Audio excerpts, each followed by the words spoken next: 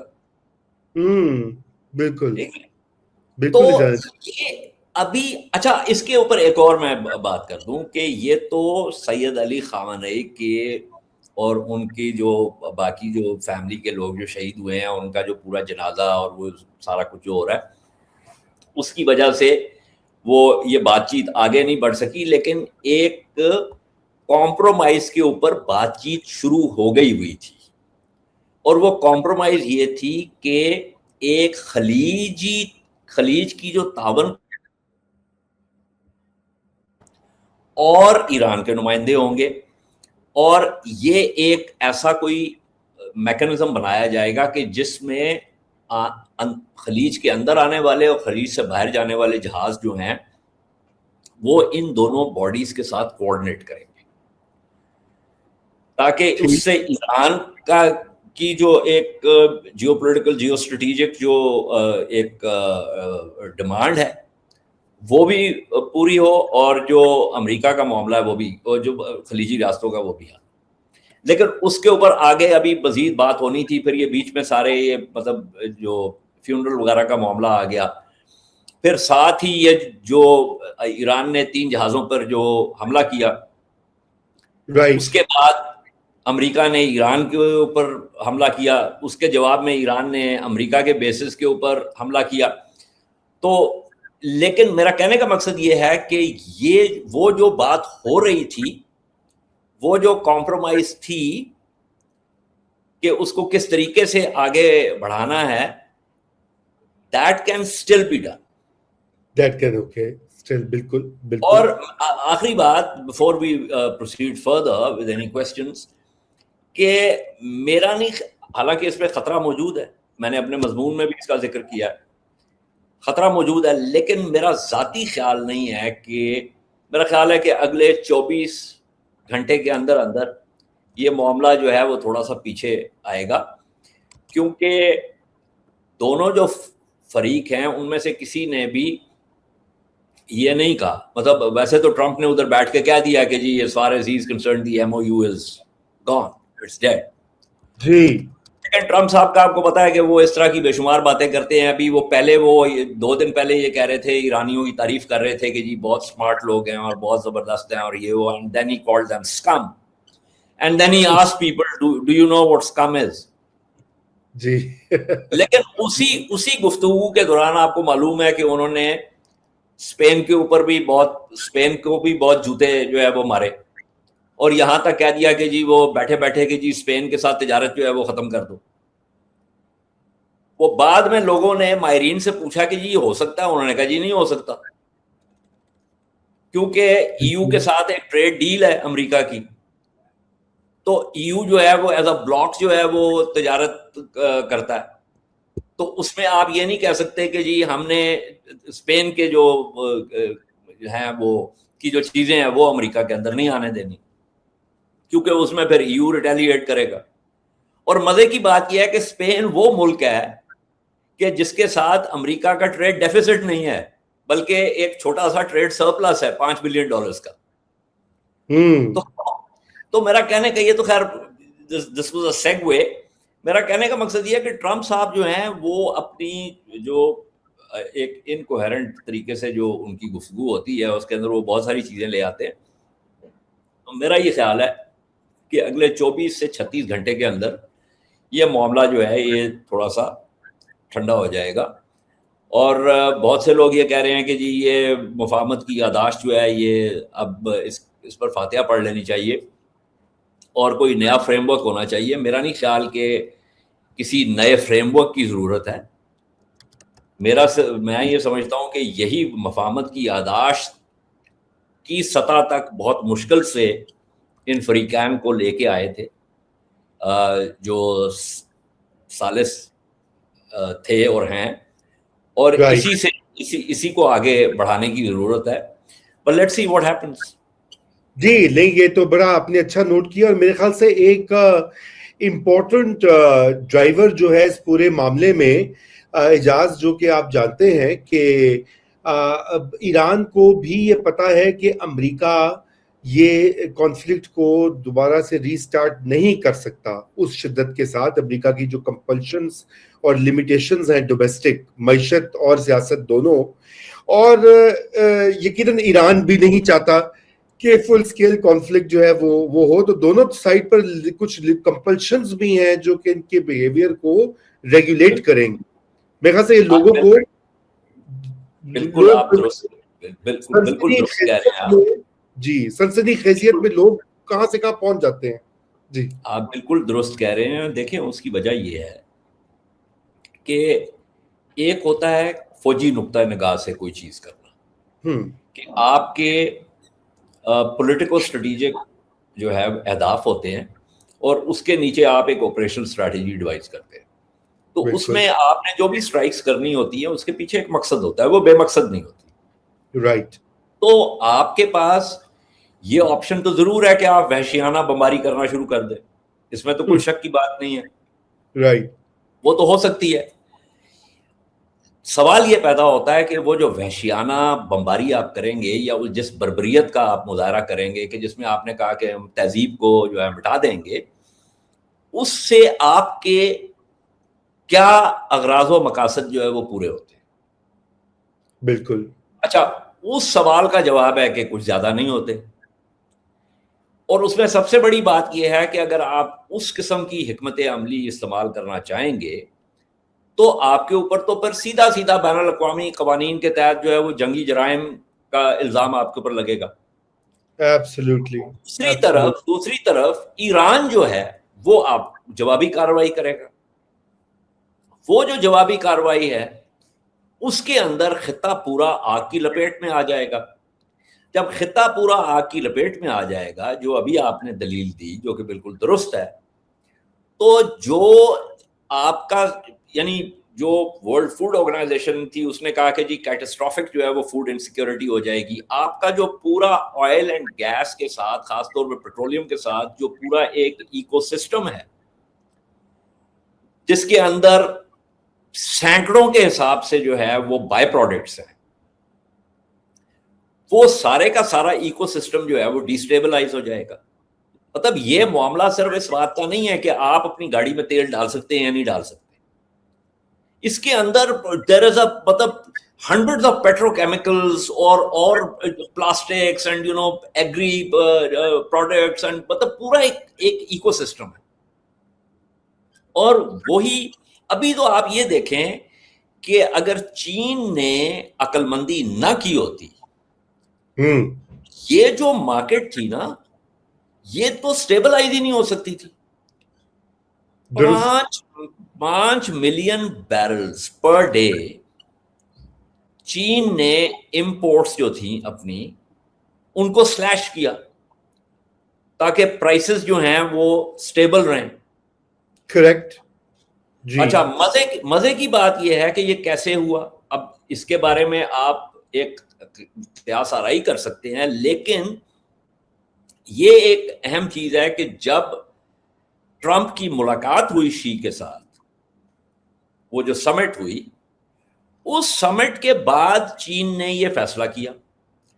تو اس کا مطلب یہ ہوا کہ ٹرمپ نے کوئی نہ کوئی تو درخواست اس کو ڈالی شی کو. بالکل ڈالی ہوگی, بالکل کہ بھائی میں تو گیا, میں تو یہ تو مارکیٹ کہیں سے کہیں جا رہی ہے تو اس کا کچھ کریں. تو چین کے پاس چونکہ سپیس ہے, ایک تو ان کے پاس جو اسٹریٹجک ریزروز ہے, دوسرا چین کے اندر جو کنزمپشن کا جو پیٹرن ہے اس وقت,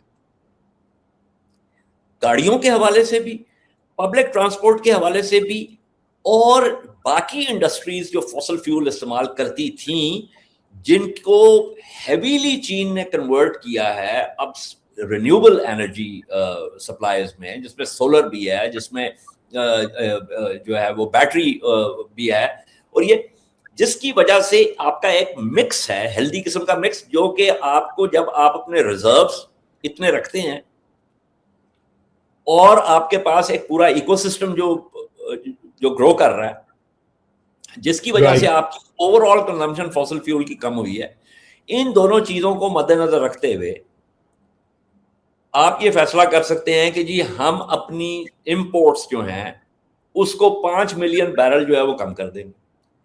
اب اگر معاملہ واپس وہاں پہ جاتا ہے کہ جہاں پہ ایک وحشت آ جاتی ہے خطے کے اوپر اور بربریت کا مظاہرہ ہونا شروع ہو جاتا ہے، تو پھر آپ چین سے بھی یہ توقع نہیں کر سکتے نا کہ وہ زیادہ دیر تک آپ کا ساتھ دے گا اس طریقے سے مارکیٹ کو سٹیبلائز کرنے کے لیے۔ بالکل تو یہ بے شمار اس کے اندر چیزیں ہیں، اور آپ کی بات بالکل درست ہے، ایران بھی نہیں چاہتا کہ یہ جنگ جو ہے دوبارہ شروع ہو، کیونکہ ایران کو بہت شدید ضرورت ہے کہ وہ اپنی معیشت کو ریکوپ کرے۔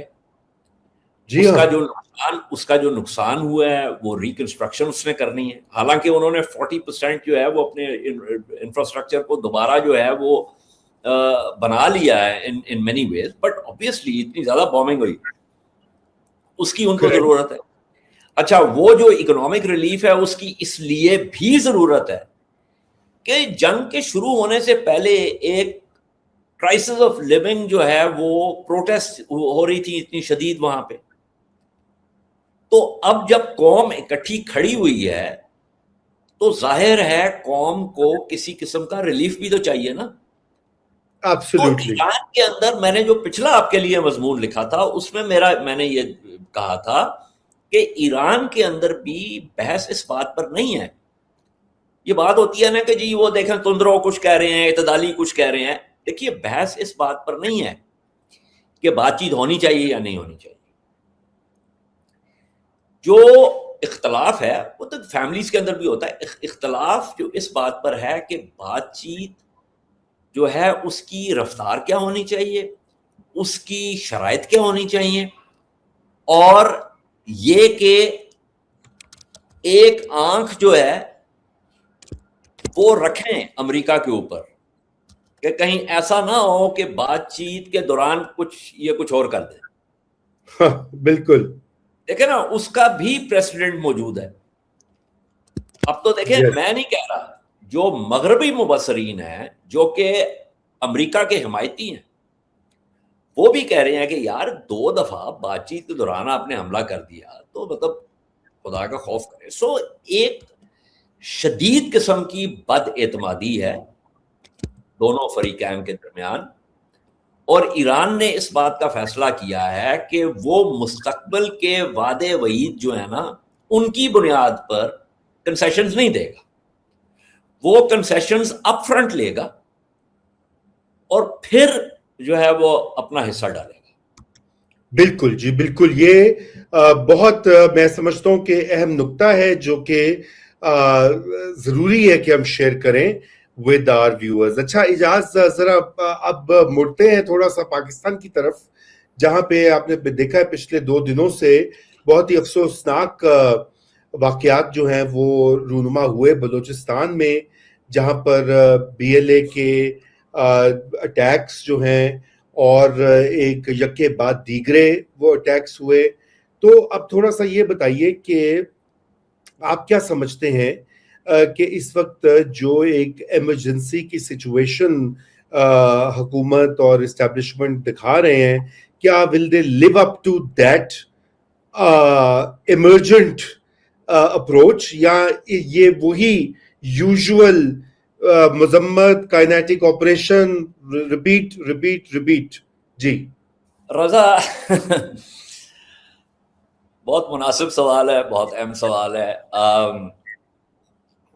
مجھے کئی دفعہ جب آپ یہ بلوچستان اور اس حوالے سے بات کرتے ہیں نا تو مجھے واقعی سمجھ نہیں آتی، کیونکہ گزشتہ پتہ نہیں کتنے سالوں سے اس کے بارے میں جو ہے نا بک بک بھی کی ہے، اس کے بارے میں تحریر بھی کیا ہے.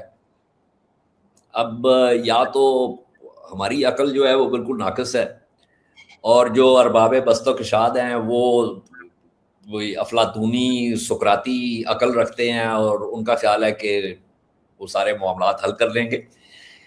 دیکھیے، بلوچستان میں دو چیزیں اہم ہیں اس وقت. جو حملے جہاں جہاں ہوئے ہیں، اگر آپ اس کا جغرافیہ دیکھیں تو اس جغرافیے میں یہ حملے اب ہر جگہ پر ہو رہے ہیں. یعنی جو بلوچ گروپس ہیں وہ ادھر بھی حملے کر رہے ہیں جہاں پر جو کہ پشتون علاقہ جات تھے. اسی طرح جو خارج کے ایفیلیٹڈ گروپس ہیں وہ تو ویسے ہی ان کا جو ہے نا ایریا. ایک بات تو یہ ہو گئی.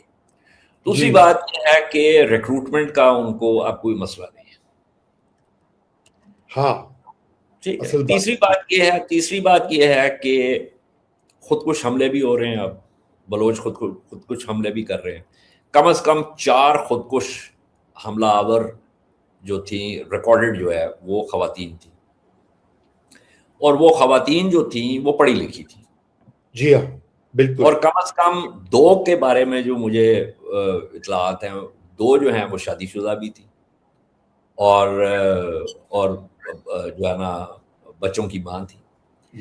اب آپ نے دیکھنا یہ ہے کہ دیکھیں اپنی جان جو ہے نا وہ سب کو بہت عزیز ہوتی ہے. یہ ایک فطری بات ہے نا، سیلف پریزرویشن جو ہے کہ آپ اپنے آپ کو محفوظ کرنے کی کوشش کرتے ہیں. آپ کے جو جسم کا جو رد عمل ہوتا ہے کسی خطرے کی طرف، بایولوجیکلی بھی، میڈیکلی اسپیکنگ، وہ بھی اس بات کا عکاس ہے کہ آپ کا ارتقاء اس طریقے سے ہوا ہے کہ آپ اپنے آپ کو محفوظ رکھیں. اگر یہ بات درست ہے تو پھر سوال یہ پیدا ہوتا ہے کہ کوئی بھی شخص اپنی جان دینے پر کیوں تلا ہوا ہے؟ کچھ نہ کچھ تو ہے. اب ہم اس بات سے بحث نہیں کر رہے کہ اس کا نظریہ جو ہے وہ درست ہے یا غلط ہے. ہم یہ بات کر رہے ہیں کہ وہ جو بھی نظریہ ہے اس پر اس کا اتنا یقین کامل ہے کہ اور وہ یہ سمجھتا ہے یا سمجھتی ہے کہ میری انفرادی جان جو ہے وہ میرا جو اجتماعی جو کاز ہے اس سے اس کی ویلیو کم ہے. جو اجتماعی جو کلیکٹیو گڈ جو ہے اس کے لیے میں اپنی انفرادی جان دینے کے لیے تیار ہوں. تو پھر اس میں اہم چیز یہ بھی آ جاتی ہے کہ پھر صرف آپ اس مسئلے کا حل قوت کے استعمال سے نہیں نکال سکتے. یس میں نے بارہا یہ بات کی ہے کہ جو انسداد شورش ہے بلوچستان میں اس کو، اور جو خارج کا معاملہ ہے اس کو، ان درمیان چونکہ ان کے اغراض و مقاصد فرق ہیں، اس لیے ان کے ساتھ آپ نے ڈیل بھی مختلف طریقوں سے کرنا ہے. بلوچستان میں آپ نے انسداد شورش کی کاروائیاں کرنی ہے، اس پہ تو کوئی شک کی بات نہیں ہے، لیکن ساتھ ہی ساتھ آپ نے اس معاملے کو ایک سیاسی معاملے کے طور پر حل کرنا ہے. یعنی آپ کا جو کاؤنٹر انسرجنسی ہے وہ سب سیٹ ہونا چاہیے آپ کی پولیٹیکل اسٹریٹجی کا، حکمت عملی کا. ٹھیک ہے. جب خارج کا معاملہ بالکل فرق ہے. میری آج صبح ہی بات ہو رہی تھی جنرل طارق خان کے ساتھ. And I have a lot of respect for him because I saw him in action when he was IGFC. اور he is a brilliant operational commander. اور یہی بات and he agreed with me. تو کہنے کا مقصد یہ ہے کہ اگر ہم سیاسی معاملات کو بلوچستان میں درست نہیں کریں گے، اور بائی دا وے میں یہ قطعی طور پر نہیں کہہ رہا کہ آج آپ درست کرنا شروع کریں گے تو یہ کوئی جادو کی چھڑی ہے اور کل سب کچھ درست ہو جائے گا. نہیں, ایسا قطعی طور پر نہیں ہوگا, کیونکہ آپ معاملات کو جہاں تک لے جا چکے ہیں یہ اب بینڈ ایڈ والا معاملہ نہیں رہا. اس کے لیے آپ کو اچھی بھلی کیمو تھراپی کرنی پڑے گی, ٹھیک ہے نا. تو لیکن آج شروع نہیں کریں گے تو 6 مہینے کے بعد حالات اور بد ہو جائیں گے. آپ بالکل صحیح کہہ رہے ہیں. اور بد ہو جائیں گے. تو اس لیے فیصلہ کر لیں کہ بھائی ابھی شروع کر لیتے ہیں, کیونکہ یہ اینٹ بائی اینٹ, برک بائی برک آپ نے اس عمارت کو دوبارہ اٹھانا ہے. کیونکہ آپ جی, میں اجاز میں صرف یہ کہنا چاہتا ہوں کہ یہ آپ بالکل صحیح کہہ رہے ہیں. سیاسی حکمت عملی, کاؤنٹر ٹیررزم اسٹریٹجی, وہ سیاسی حکمت عملی کا ایک حصہ ہونی چاہیے جو پالیسی آپ بناتے ہیں. اور یقیناً اس میں بہت سارے عوامل, اس میں الیکشن, نمائندہ حکومت, وسائل, کرپشن, احساس محرومی, سارا کچھ آ جاتا ہے. مگر یہاں پر ایک اور لیئر ہے, ایک آؤٹر لیئر جس پہ ہم بات کرتے ہیں. دیکھیں نا, ایک تو لوکل اس کا ہے لیول, پروونشل لیول ہے, پھر نیشنل لیول ہے, لیکن ایک geopolitical international regional dynamic بھی وہاں پہ آپریٹ ہو رہا ہے. یہ ایک بیٹل گراؤنڈ بن گیا ہے, کافی دیر سے ہے, لیکن ابھی تو اس میں تیزی آئی ہے افغانستان کی طرف سے, ہندوستان کی طرف سے, اور یقیناً آئی ایم شیور کہ there may be other interest involved as well. Pakistan کی گورنمنٹ تو یہی کلیم کرتی ہے. اب اس کو کیسے ٹیکل کیا جائے؟ دیکھیں نا اجاز, یہ تو ایک مطلب یہ ایک چیلنج ہے نا اس وقت جو ہماری رولنگ ایلیٹ ہے, کیونکہ آپ اس کا افغانستان کا کچھ حل کیے بغیر, ہندوستان کا حل کیے بغیر آپ اس معاملے کا آدھا حل بھی نہیں کر سکتے. مکھی جو ہے وہ زخم پر کیوں آ کے بیٹھتی ہے؟ رشتہ ہے, اس کو بالکل کچھ خون یا وہ ملتا ہے, کچھ حاصل ہوتا ہے, اس دیکھیں لیے بات بیٹھتی ہے. یہ ہے کہ افغانستان اور بھارت جو ہے معاملہ یہاں سے نہیں شروع ہوتا. معاملہ شروع یہ ہوتا ہے کہ آپ کے گھر میں پہلے ایک شکایت کھڑی ہوتی ہے, ٹھیک ہے. شکایت کرنے والا بار بار جو ہے آپ کے در پہ جاتا ہے اور کہتا ہے کہ جی میری یہ شکایت ہے, میری یہ گزارش سن لیں. اچھا, جب اس کی جو ہے بات نہیں سنی جاتی, رائٹ, تو وہ پھر جو ہے وہ احتجاج کرتا ہے. پہلے وہ درخواست دیتا ہے کہ فدوی عرض یہ کر رہا ہے, بالکل, I beg to remain sir your most obedient servant. اس کے بعد وہ احتجاج کرتا ہے, رائٹ, پھر وہ آپ کو گالم گلوچ کرتا ہے, پھر وہ آپ کو پتھر مارتا ہے. اب یہ وہ سارا جو ہے وہ بہت زبردست ہے نا. وہ 1970 کا اس کا جو ہرشمن کا جو تھیسس ہے, ایگزیکٹ وائس اینڈ لائلٹی, جو فرمز اینڈ آرگنائزیشنز کے بارے میں آتی ہے کہ کہاں تک آپ لائل رہتے ہیں, پھر اس کے بعد آپ وائس اٹھاتے ہیں, اس کے بعد آپ ایگزٹ کی طرف جاتے ہیں. جی ہاں, ٹھیک ہے. تو پھر آپ جب یہ تمام چیزیں ختم ہو جاتی ہیں, جی, بات نہیں بنتی, تو پھر آپ بندوق اٹھاتے ہیں. اچھا, ایسا ہی ہے. جب آپ بندوق اٹھاتے ہیں تو پھر اگر ریاست کے مخاصمانہ تعلقات ہیں ہمسایوں کے ساتھ بھی, تو آپ کا کیا خیال ہے, ہمسائے جو ہیں وہ ہاتھ پر ہاتھ دھرے منتظر فردہ رہیں گے؟ جی, یہ بات وہ تو ہے. اس میں حصہ نہیں ڈالیں گے کیا؟ اچھا, میرا ہم کیا, لیکن ڈائریکشن آف کازیلٹی کو درست کرنا ضروری ہے. ڈائریکشن آف کازیلٹی یہ نہیں ہے کہ بھارت نے جو ہے بلوچستان میں گڑبڑ کی ہے. بلوچستان میں گڑبڑ ہم نے کی ہے جس کا اب بھارت فائدہ اٹھا رہا ہے. Fair enough. اور یہ دیکھیں ہر ریاست کا یہ ایک بیانیہ ہوتا ہے. یہ بھارت کا بیانیہ کہ جی مقبوضہ کشمیر میں پاکستان سب کچھ کروا رہا ہے. اور بھائی آپ میری بات سنیں, میں نے کئی دفعہ کانفرنسز پہ کہا انڈینز کو, میں نے کہا یار وائی ڈونٹ یو, چلو یہ آپ کا خیال ہے نا, پاکستان جو ہے وہ رائٹ پہ آپ پلیبسٹ کروا لیں, اس سے ثواب رائے کروا لیں ادھر مقبوضہ کشمیر میں, ہاں, اور اس بات کا فیصلہ کر لیں کہ وہ آپ کے ساتھ رہنا چاہتے ہیں یا نہیں. ایک تو بالکل. بات یہ ہے, ٹھیک ہے.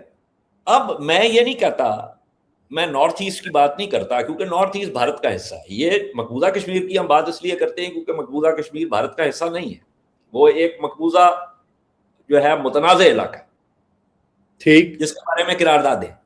ویسے تو نارتھ ایسٹ میں بھی اگر اس سے ثواب رائے کرا لینا بھارت, تو وہاں پہ بھی جو ہے نا معاملات اس کو ٹھیک نہیں ملیں گے.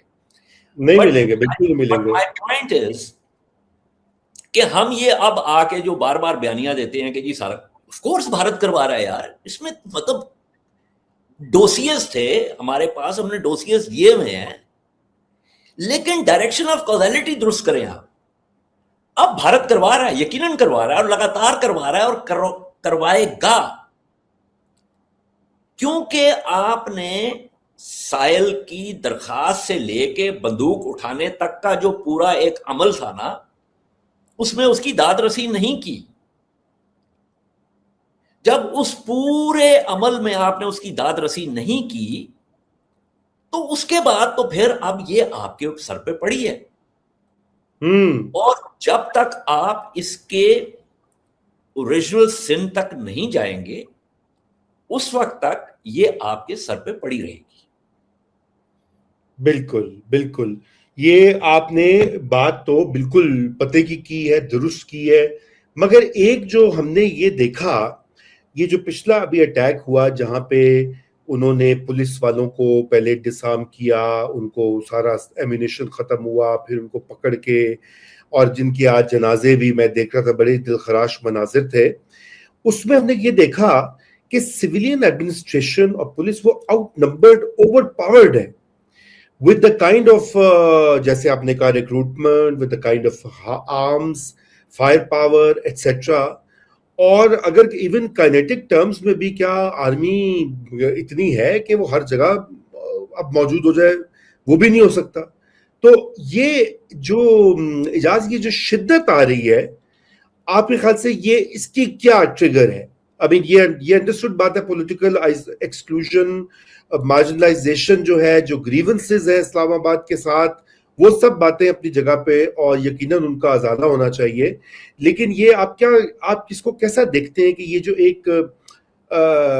ایک انٹینسٹی جو ہے اٹیکس میں, what does it say? What is it a signal? دیکھیں بات یہ ہے کہ ایک طرف افغانستان ہے جس کی سرزمین جو ہے جی وہ ہمارے خلاف استعمال ہو رہی ہے, ٹھیک ہے, اس سرزمین پر ٹریننگ کیمپس بھی ہیں. اسی طرح سیستان بلوچستان کے علاقے میں بے شمار ان گورنڈ سپیسز ہیں. اچھا, ہمیں یہ بھی معلوم ہے کہ موساد نے کردوں کے اندر بھی پینیٹریٹ کیا ہوا ہے, ایرانی بلوچوں کے اندر بھی پینیٹریٹ کیا ہوا ہے, اور ایران کے جو ڈسیڈنٹس تھے ان کے اندر بھی penetrate. There's a lot of evidence now of this. of course. Style intelligence agencies ہیں, وہ آپریٹ کر رہی ہیں. اس علاقے میں MI6 آپریٹ کرتی رہی, اس علاقے میں CIA آپریٹ کرتی رہی, RNAW آپریٹ کرتی رہی, اس علاقے میں جو ہے وہ اپنا Mossad has been operating in this area. مطلب دیکھیں, to think کہ یہ کچھ نہیں ہو رہا and there's nothing یہ conspiratorial about this, یہ بالکل سادہ سی چیز ہے. اب آپ موساد کی, آپ کو پتا ہے کہ امریکہ کی انٹیلیجنس جو DIA, انہوں نے ان کے جو کلر کوڈنگ ہوتی ہے اس میں موساد کی کلر کوڈنگ ہے of a hostile intelligence agencies, even though America and صہیونی ریاست are so close to each other.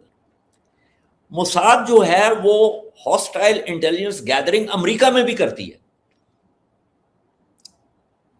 تو اب تو دیکھیں نا آپ کا یہ اچھا, دوسرا ڈسٹینسز بہت بڑے ہیں بلوچستان میں. اچھا اب آپ کہاں کہاں پوسٹیں بنائیں گے؟ اب میں وہ جو پوسٹیں آپ بنا رہے ہیں وہ پوسٹیں جو ہیں وہ ان کا سپورٹ سسٹم کیا ہے؟ آئسولیٹڈ پوسٹ ہے تو اس کو جو کمک ہے وہ کتنی دیر جلدی پہنچ سکتی ہے؟ آپ کے پاس ریسورس کنسٹرینٹس ہیں کہ آپ close air support constantly provide نہیں کر سکتے. ٹھیک ہے رائٹ. جہاں تک اور یہ میں بات کر رہا ہوں فوج کی اور فرنٹیئر کور کی.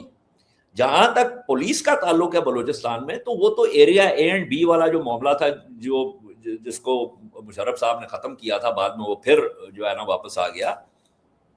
بلوچستان میں تو پولیس ویسے ہی جو ہے نا از ناٹ افیکٹو اور ریکروٹمنٹ کی وجہ سے اور ٹریننگ کی وجہ سے. اینڈ اب جو آپ جس گروپ یہ جو جن بلوچوں کے ساتھ آپ لڑ رہے ہیں وہ کوئی قبائلی اس طریقے سے نہیں ہے کہ ان پڑھ. They are highly educated people, they are highly educated. اور ظاہر ہے جب ایک پڑھا لکھا بندہ جب اس نے بندوق اٹھا لی ہو تو اس کی understanding of basic tactics, operation strategy and the higher political strategic objective is obviously very smart.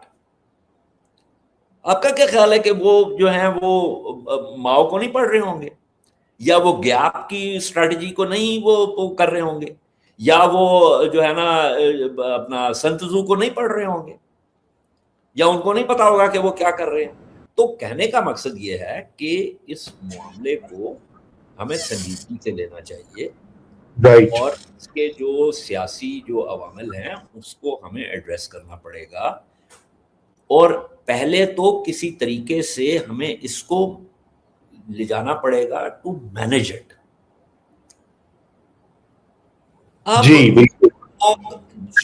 اب اگر آپ ہر بلوچ پر الزام لگاتے, دیکھیں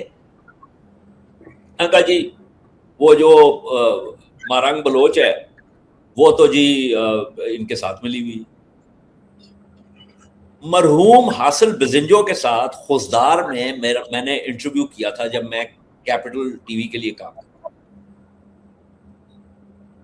اس میں مجھے حاصل بھائی نے کیا کہا, اس نے کہا بھائی مجھے یہ بتاؤ کہ ہم تو پھنسے میں, ہمیں تو جو سیپریٹسٹ ہے وہ بھی مار رہا ہے اور ریاست بھی ہم پر شک کرتی ہے, تو ہم جائیں تو جائیں کہاں. اور ان کو وہاں پر ایک توازن رکھنا پڑتا ہے. یہی حال بلوچستان میں صحافت کا بھی ہے, اس سیکیورٹی فورسز کا بھی خوف ہے اور سیپریٹسٹ کا بھی خوف ہے. صحیح. تو وہ لوگ جو ابھی تک اعتدالی ہیں ان دا سینس کہ بھائی آپ یہ کہو جی کنڈیم کرو, مذمت کرو, تو بھائی آپ ان کو لا کے پہلے ایک زمین تو ہموار کریں نا. رائٹ. مطلب مجھے باغبانی کا نہیں پتا, اتنا مجھے پتا ہے کہ کوئی بھی پھل پھول یا سبزی لگانے سے پہلے زمین پدری کرنی پڑتی ہے. ایبسلیوٹلی. زمین تسی نہیں کرنی پدری تے بیان روز دے دینے کہ اسی اے کر دواں گے تے اسی او کر دواں گے. انج نہیں ہوتا.